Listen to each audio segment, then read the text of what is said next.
Good morning. Happy Monday, everybody. It's your girl, Tina. And I am here to do the Tina Talk for the week.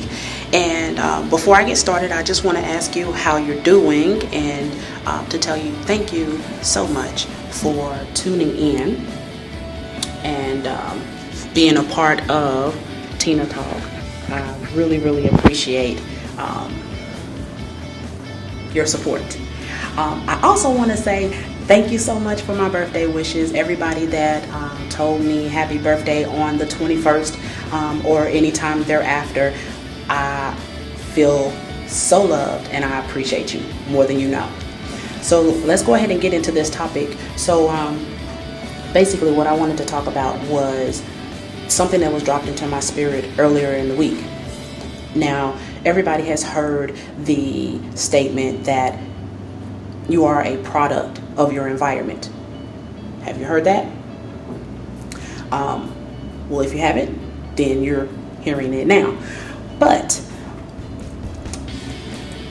I see that a lot of people that I know, I won't say a lot of people that I know, but I have seen a lot of times reading up and down on Facebook how people sometimes utilize the fact that they are a product of their environment and they use that as a crutch to stay in a rut, to stay where they are, and that's unacceptable. You really need to be able to focus more on getting out of that situation. Just because you were born in a certain place does not mean that you need to die there. And I mean that in a literal sense and a oh my goodness, it dropped out of my head. But basically metaphorically there. I mean it in a metaphorical speaking sense, and then like literally, just because you were born somewhere, you don't have to die there. You do not have to stay in that space. You are more than anyone ever thinks of you. You are more than sometimes you even think of yourself. You have to believe enough in you to know that you will be able to make it to wherever it is that you're trying to go. But do not continue to state that, well, I can't change this or I can't change that. Okay, so you can't change this and you can't change that. Let me ask you this.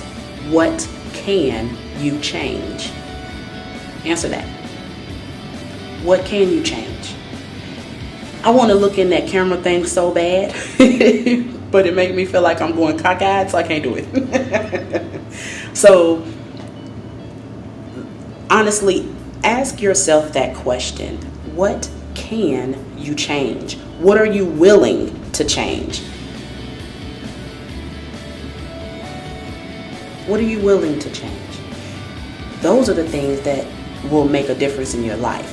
Making small changes to the things that you are able to control.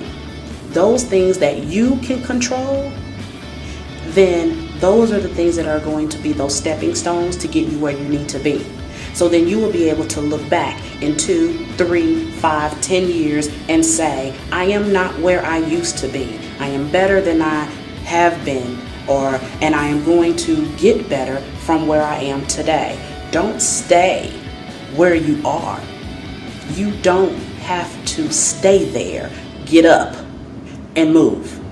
Go somewhere else. If your spirit is telling you that the city that you're living in is not the place for you to be, then you need to start researching where are some other places that you should go. What is it that you want to do with your life? And start moving. You cannot create the life that you want to have without movement. You're going to have to do something. Your actions must directly relate to your goal. So if you are one of those people that are watching this and you have found yourself saying, that I'm not happy where I am in life, whatever the case may be, then I charge you to start speaking life into yourself. because you can speak life into other people all day long, but just because you're doing it to them doesn't mean that there's someone behind you speaking life into you. So from this point forward, I will be the person that speaks life into you. So I say to you that you are more than you could ever imagine. You have a greater purpose in this life, and there is someone somewhere that is waiting for you to get up and to move into your destiny and into your greatness. And you've got to believe that you are the one. You are the one that is going to make that difference. So I believe, I want to say that it was a quote. It was a quote I saw the other day, and it says, "Be the change that you wish to see." And if I'm not mistaken, I think it said Mahatma Gandhi. However you say that man's name, I think that's it. He said it, but it doesn't matter who said it. Still be the change that you want to see. Nobody is better at being you than you are, and I want to see the very best in each and every one of you. But I do have to go. I don't want to stay on here too long, but just know that I love you. I love you so much, and I want you to be your very, very best. But until next week, you know what I say, lead with love and the rest will follow. You enjoy the rest of your week, and should something else come available in my spirit, then of course I'm going to share it with you, and I can't wait to see you again. So enjoy your weekend. It's Monday, huh? So enjoy your week and then enjoy your weekend. But let me know how you're doing, and if you need somebody to talk to, then inbox me. But you might want to post on my page that you inboxed me, especially if we're not connected as friends, because I'm not going to see it. I'm always on my phone, but you know how Facebook does. But I love you again, and thank you again for tuning in to Tina's Talk.